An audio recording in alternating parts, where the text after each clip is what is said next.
iniciando mais um culto online e presencial, e para nós é uma alegria muito grande estar na casa do Senhor para mais um.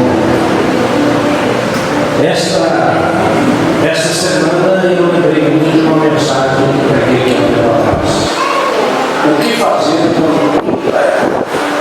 Nossa, que semana difícil para mim, individualmente.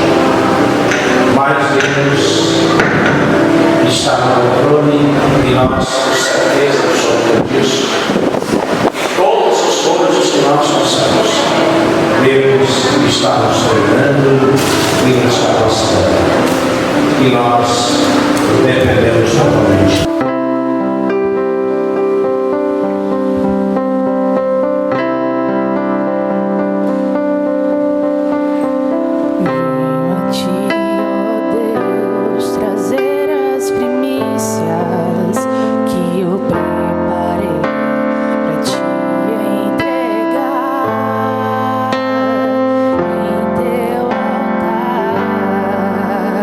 De tudo que me deste,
mandamentos, porque este é o dever de todo homem, porque Deus há de trazer a juízo toda obra e até tudo o que está encoberto, quer que seja bom, quer que seja mal. Pai, em nome de Jesus, eu peço que o Senhor fale mais uma vez aos nossos corações através da tua palavra. Aqui em si eu sou apenas um instrumento disposto e disponível a ser usado pelo Senhor nessa noite, em nome de Jesus. Amém. Pode se sentar, querido. Obrigado. O Hugo já colocou ali um tema que eu escolhi, preparei para hoje.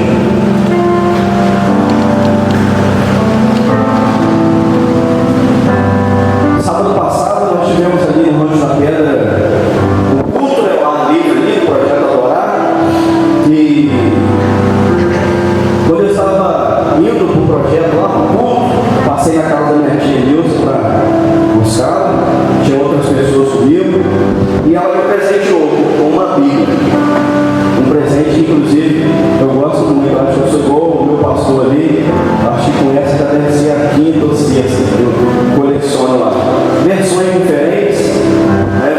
Para quem gosta aí de estudar a Bíblia, sabe que existem muitas versões e cada uma delas tem um estudo diferente, ou fala de uma maneira diferente, fala a mesma coisa, mas de forma diferente. E ela me deu uma Bíblia que eu não conhecia, que eu não tinha. Foi no sábado à noite. Eu coloquei o painel do carro, né? A gente estava muito agitado por conta de tudo que estava para acontecer ali no projeto, e acabou que ficou ali no painel do carro no sábado, à noite, domingo, e lá no projeto o pastor me convidou para estar trazendo a palavra aqui hoje. E quem disse a palavra, cada um tem uma forma de preparar o seu sermão, o seu esforço. Tem gente que usa o papelzinho, tem gente que não usa. Ontem estava no celular e teve um momento aqui que eu fiquei tão emocionado que os meus olhos encheram de lágrimas e eu não conseguia ler o que estava escrito aqui na tela do celular.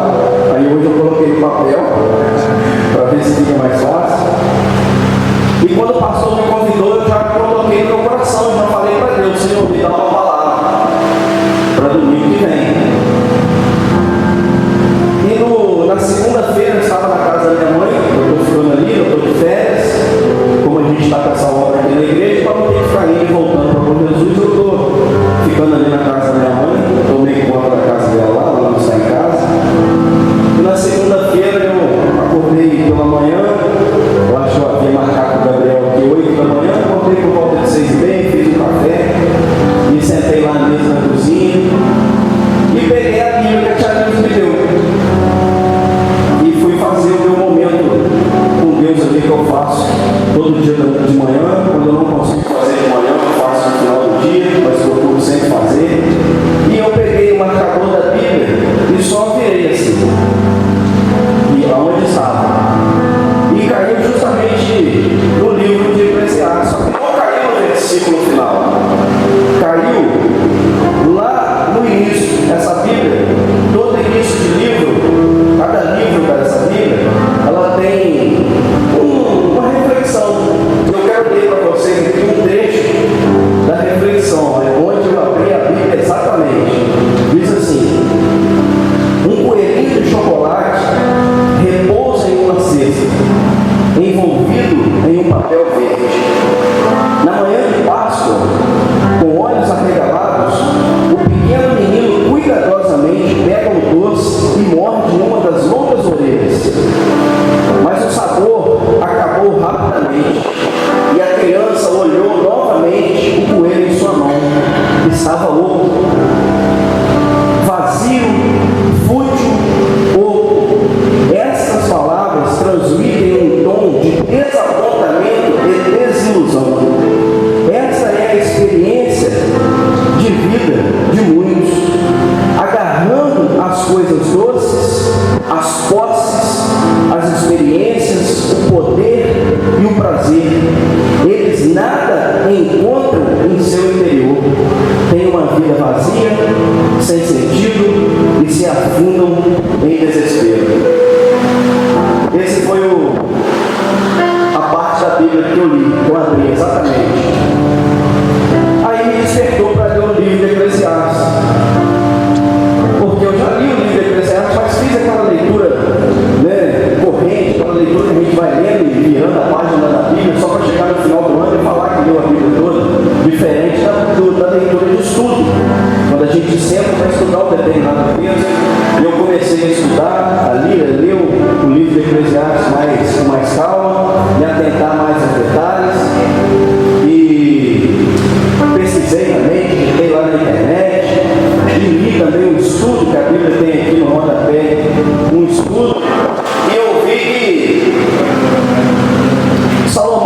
aqui, que foi o escritor desse livro, ele mesmo se intitula, né, aqui no livro, o Rei de Israel.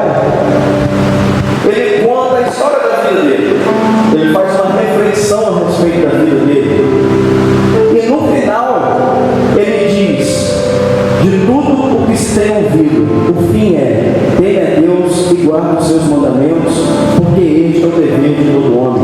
Aí eu montei aquele tema ali, conclusão da vida, porque ele escreveu 11 capítulos para chegar no finalzinho nos dizer aquilo ali. Nós temos vivido tempos em que não há mais o temor de Deus. Não está havendo mais o temor de Deus. E eu não estou falando lá do ímpio, porque Salomão não era ímpio. Salomão era filho de Davi, conhecia a Deus, o homem mais sábio da história. Ele pediu a Deus sabedoria e Deus deu a ele sabedoria. Resolvia os problemas de todo mundo, solucionava questões que aos nossos olhos parecem ser que não haver resolução, não ter como resolver, e ele resolvia com uma simples palavra. Só que o homem que tinha tudo, o homem que viu de tudo, que desfrutou de tudo, tudo que os olhos de Salomão via, ele conseguia, ele podia ter aquilo, e teve. Eu até brinco às vezes aí com os meninos da cela. Ontem mesmo a gente estava comendo um lanche, eu falei: nem Salomão em toda a sua glória comeu um lanche tão bom como esse, porque Salomão teve de tudo. Só que no decorrer da caminhada dele, ele se perdeu.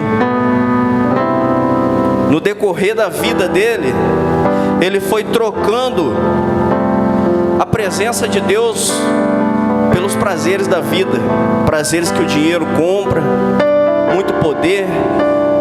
Outros reis saíam de todas as partes para estar com Salomão. E ele vai falar tudo isso no livro de Eclesiastes, vai contar e vai falar, vai nos dar muitos conselhos, né, como aquele que há tempo para tudo, tempo de plantar e tempo de colher.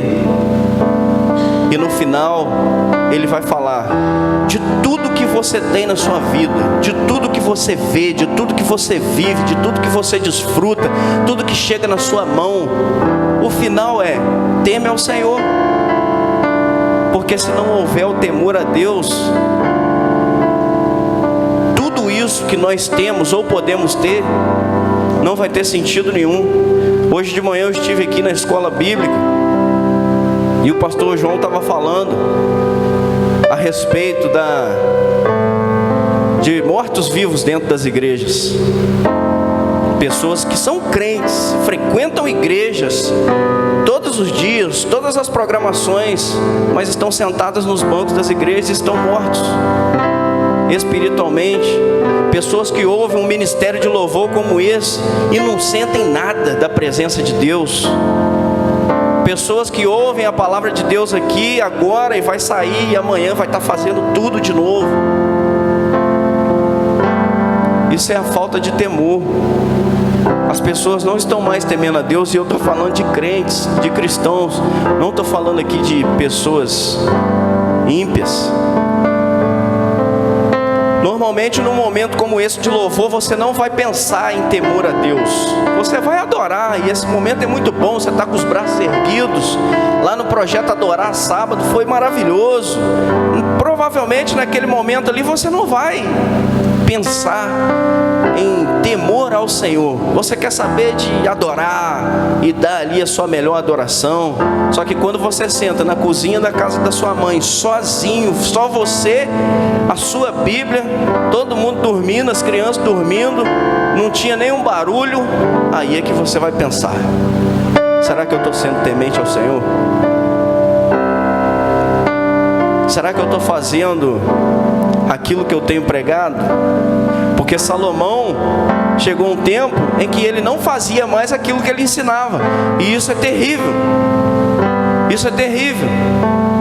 Eu, nos meus poucos anos de conversão aí, porque quando eu converso com homens, como o pastor Luiz Carlos, mais de 20 anos aí, ele falou comigo do pastor dele de Vitória, mais de 30 anos. O que são 4 anos? Mas eu já andei aí em algumas igrejas, visitando, ou até mesmo congregando, morei fora aí 1 ano.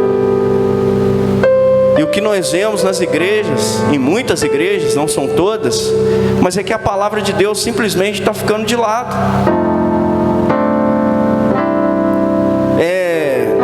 Usam o argumento de que determinadas filosofias ou determinados instruções que aprendem-se lá fora é para complementar a palavra. Aí eu entrei na igreja ontem e me pergunto, como assim? Complementar a palavra de Deus? Isso é falta de temor. As pessoas estão ficando mortas dentro das igrejas. E às vezes a culpa disso é minha e sua. Uma outra coisa que eu refleti na minha casa lá, na casa da minha mãe, é que todo domingo a gente olha para o lado e vê as mesmas pessoas na igreja. Você já parou para observar isso? Que todo domingo, se você olhar para o seu lado agora, você vai ver as mesmas pessoas que você viu no domingo passado. Será que a culpa disso é do pastor? Dos pastores? A culpa é minha e sua. Se não tem ninguém diferente sentado nessas cadeiras, a culpa é nossa. Nós não estamos fazendo aquilo que nós fomos chamados para fazer. Nós não estamos nos empenhando em trazer pessoas para a casa de Deus. O pastor falou hoje aqui cedo que a gente faz assim, já chamei, não quer vir, não vem. E não é mentira, é verdade. Quantas vezes eu e minha esposa já falamos isso, um para o outro, de algumas pessoas, já chamei, não quer, tem gente que não quer, deixa para lá. E enquanto isso nós vamos continuar olhando para o lado e vendo as mesmas pessoas na igreja. E quando chegar no final da nossa carreira, no final da nossa vida, o que nós vamos ouvir no dia do juízo? Porque está escrito aqui, acabei de ler o último versículo, porque Deus há de trazer a juízo. Esse "a" aqui faz toda a diferença. Deus há de trazer o juízo, é diferente. Aqui já está condenado, né? Já vai vir o juízo. Essa expressão "a juízo" quer dizer que ainda haverá, nós ainda passaremos ali pelo juízo. E tudo que nós fizemos aqui vai ser colocado diante de nós. Toda obra, seja boa ou seja ruim. Então nós seremos cobrados por aquela pessoa que a gente passou do lado dela e teve a oportunidade de convidar para estar sentado aqui nessa cadeira hoje e não convidou. Seremos cobrados. Assim como o Senhor também vai se lembrar das nossas boas obras.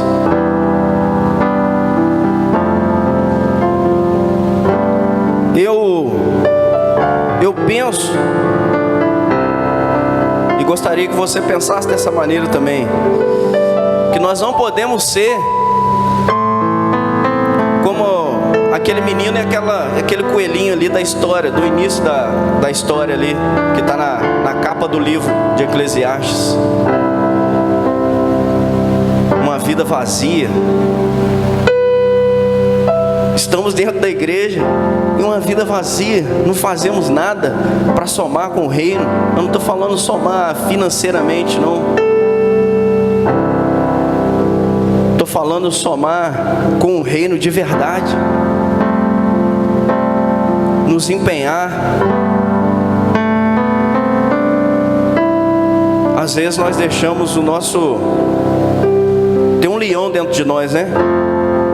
Que é o nosso ego. Também foi falado aqui hoje pela manhã. A escola bíblica de hoje me ajudou muito no que eu ia falar agora à noite. A mensagem já estava definida, mas eu ouvi muita coisa aqui hoje que me ajudou a agora estar falando essas coisas aqui. Nós temos um leão dentro de nós, que é nosso ego. Às vezes nós achamos que já estamos num nível espiritual tão elevado que a gente nem precisa mais convidar ninguém lá fora. A gente nem precisa mais correr atrás das vidas que estão perdidas aí. A gente nem precisa mais ajudar o irmão que está aqui dentro, mas é mais fraco na fé. Aquele que você tem que estar sempre pegando na mão dele e ajudando ele. Nosso ego está elevado demais. São tantas coisas que chegam na nossa mão às vezes. E eu vou falar para vocês, eu tenho trauma que eu preciso me tratar disso. E o pastor tem me ajudado. Eu tenho trauma da palavra liderança. Porque as pessoas olham para nós e dizem e pensam, na verdade, que nós queremos liderar, que nós queremos status de liderança. Eu já vi a liderança de dois lados.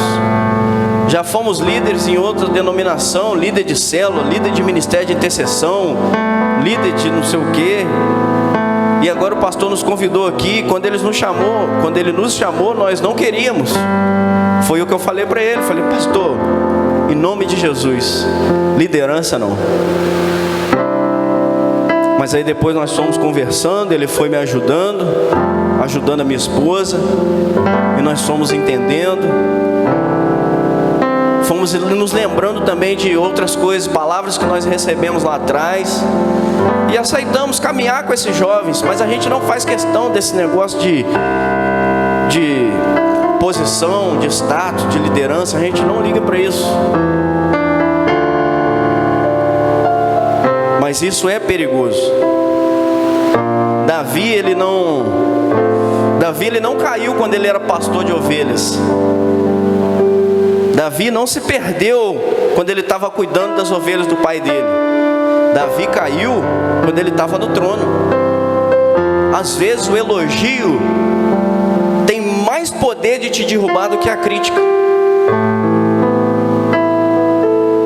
Às vezes o elogio vai inflar tanto o seu ego que você um dia pode chegar a pensar como Salomão. Eu sou o cara, eu estou acima de tudo, acima de todos. Aí você começa a ceder os seus princípios, que foi isso que aconteceu com ele. Ele começou a ceder, um homem que teve muitas mulheres, e entre essas mulheres que adoravam outros deuses, e ele começou a concordar com isso. Ele começou a concordar que as mulheres dele adorassem outros deuses. Porque mesmo que eu não faça, se eu compactuar, é a mesma coisa. É a mesma coisa. E isso custou caro para ele. Mas no fim dos dias dele, ele refletiu a respeito de toda a vida dele e deixou para nós essa preciosidade, que foi esse versículo que nós lemos. E por isso que eu coloquei esse tema, conclusão da vida. E eu deixo essa pergunta para você. Eu não vou ficar aqui 1 hora ministrando a palavra. A pergunta que eu deixo para você é essa aí: qual será a conclusão da sua vida? E se os seus dias na terra se acabarem hoje, o que você deixou? Qual o legado? Qual história que vão lembrar? Porque no livro de Eclesiastes, Salomão vai dizer que em algumas coisas nós somos como o ímpio. O que nos difere do ímpio é a presença de Deus. O que nos difere deles é para onde nós vamos quando esse plano acabar. E vai acabar. Vai acabar. Eu ouço isso aqui constantemente. Nós temos que viver bem aqui na terra. O pastor lembra isso aqui constantemente. Foi uma ministração do pastor João, também estava presente aqui. Nós temos que desfrutar. A Bíblia nos diz isso. Desfrutar de tudo que a terra pode oferecer, estando na presença de Deus, é lógico. Porque tudo que Deus te dá na presença dele, se você sair, você vai perder. Lembra do filho pródigo? Com ele foi assim. Tinha tudo, porque estava na presença do pai. Quando ele sai da presença do Pai, tudo o que ele tinha acabou. E com a gente não é diferente, com nós não é diferente. Tudo que Deus dá para mim e para você na presença dele, se nós sairmos, nós vamos perder.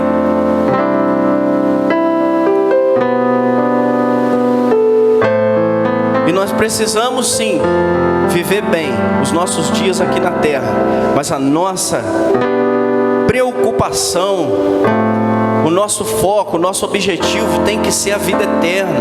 Tudo que nós cristãos fazemos tem que refletir o sacrifício de Jesus. Tem que refletir. Hoje aqui, se eu não me engano, alguém falou, se eu não me engano foi a Flores Bela, nós somos pequenos cristos. Cristãos, pequenos cristos. Então, se somos imagem e semelhança dele, temos que fazer o que ele nos ensinou. E como eu disse, aqui no meio da igreja, na euforia, às vezes a gente não consegue raciocinar determinadas coisas, mas em casa, sozinho, nós conseguimos. Lendo a palavra, por isso é tão importante. E às vezes eu me pergunto, por que é tão difícil? Por que nós erramos tanto? Porque nós procuramos a dor com as próprias mãos, se está tudo escrito aqui. Está tudo. Leia o livro de Eclesiastes e você vai ver Salomão nos contando a vida dele toda e falando assim: não faz isso, olha, isso aqui é nada, isso aqui é futilidade. Você tem, amém que você tem, mas isso é futilidade. Nada disso importa se não houver o temor do Senhor. E mesmo tendo uma preciosidade dessa nas mãos, como eu disse, eu não conhecia essa Bíblia aqui e já me apaixonei por ela e estou lendo. Mesmo tendo uma preciosidade dessa nas mãos, nós continuamos a nos ferir, nós mesmos, com as nossas mãos, autolesão, porque está escrito aqui e a gente insiste em fazer o contrário. A palavra nos ensina a ter sabedoria no falar, e basta que alguém pise no nosso calo para que a gente perca totalmente as estribeiras. Aí depois nós vamos querer colocar as palavras de volta na boca, só que aí não tem jeito, já foi. A palavra lançada não volta mais. Aquela pessoa que você feriu, mesmo que você peça desculpas, mesmo que você se retrate, mesmo que ela te perdoe, mas aquilo ali vai ficar, porque você já falou. E a Bíblia fala: não fala, segura aí a sua onda. E quantos ensinamentos a palavra de Deus nos deixa? Quantos? Por isso é tão importante que nós façamos uso da Bíblia e da sabedoria. Eu quero replicar aqui as palavras do pastor João hoje de manhã. Do que adianta ter a sabedoria, porque Salomão tinha, usou ela com sabedoria durante um determinado tempo, mas depois ele tinha, mas não sabia usar. Ele tinha, mas não usava, não colocava em prática. Então do que adianta nós adquirirmos a sabedoria e não usarmos? A Bíblia não é só para ler, a Bíblia é para ser vivida. Eu ouvi algo um dia desse de um pregador na internet. Eu assisto muitas pregações, muitas. Boto lá, às vezes estou cumprindo lá a minha tarefa de lavar as vasilhas, coloco lá uma pregação, e uma dessas eu ouvi um pastor dizendo assim: a Bíblia não é uma janela para nós olharmos para a vida do outro. A Bíblia é um espelho para nós olharmos para a nossa própria vida. Porque muitas vezes nós lemos a Bíblia e isso aqui serve para aquele irmão lá da igreja. Serve nada, irmão, serve para você, serve para mim. Mas a gente sempre quer transferir para alguém, a gente sempre quer botar o alvo em alguém para tirar da gente. Às vezes a pessoa está aqui, o pregador, o ministrador está aqui, o preletor está aqui falando. Se for casal, então para você, ouve aí. Sim ou não? Isso é para você. Às vezes pode até ser, mas você já tentou aplicar aquilo na sua vida para ver se funciona? Então, a Bíblia não é uma janela para nós olharmos para a vida do outro. É um espelho para que nós possamos olhar para dentro da nossa própria vida. Usar esse livro sagrado, maravilhoso, que nos deixa tantas instruções para que a gente, não vou dizer que a gente não erre, mas que erre menos. Meu pai sempre me fala comigo, um dia desse mesmo ele mandou um áudio falando que é burrice. Ele usou essa expressão, é burrice a gente ter que aprender com os próprios erros, sendo que nós podemos aprender com o erro do outro. E você quer ver um lugar que está cheio de erros para a gente aprender? A Bíblia Sagrada. Começa a ler do início ao fim, que você vai ver quantos homens e mulheres de Deus erraram. Aí depois ensinaram como deve ser feito para que nós não venhamos a errar. Mas como eu e você muitas vezes ignoramos o que está escrito aqui, lemos e não praticamos, ou às vezes nem lemos, a gente vive quebrando a cara, vive colecionando feridas, vive se precipitando nas nossas ações. Ações precipitadas vão gerar resultados dolorosos. Eu posso falar isso com propriedade. Então, a mensagem que eu quero deixar para nós nessa noite é essa, de reflexão, para você levar para a sua semana, até quinta, né? Que vai haver outra palavra, ou até o próximo domingo, quem sabe, ou para a sua vida toda.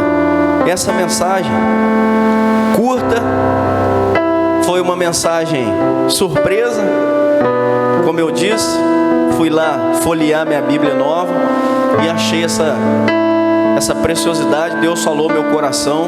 Eu tenho um monte de sermão lá em casa, né? Que às vezes a gente está fazendo qualquer coisa e Deus coloca algo na nossa cabeça e eu pego um papelzinho qualquer coisa que eu achar e anoto, porque senão depois eu vou esquecer. Então eu tenho um monte de sermão montadinho lá em casa. Eu poderia pegar um qualquer daquele e trazer aqui, estudar sobre ele, lógico, mas Deus colocou esse aqui. Quando eu abri, que eu li aquela questão do coelhinho e que eu cheguei no finalzinho, eu pensei, esse é o texto que eu vou usar no domingo. E é isso que eu quero deixar para a sua reflexão nessa noite. Qual é a conclusão da sua vida se ela acabasse hoje? Uma vida vazia, uma vida fútil, uma vida de alguém que se prende em qualquer coisa. Estou falando aqui, gente, em bens. Salomão era muito rico e era muito inteligente, era muito sábio, porque tem pessoas que também perdem o temor de Deus porque são tão inteligentes, e de fato são inteligentes, que elas já acham que nem precisam mais de Deus. Acabou o temor. Acabou o temor. Então, se a sua vida acabasse hoje, qual seria a conclusão da sua vida? Pai, nós agradecemos por tudo, e que a graça do Pai, o amor do Senhor Jesus e as doces consolações do Espírito Santo nos levem em paz. E toda a igreja diga: vá em paz, Deus te abençoe.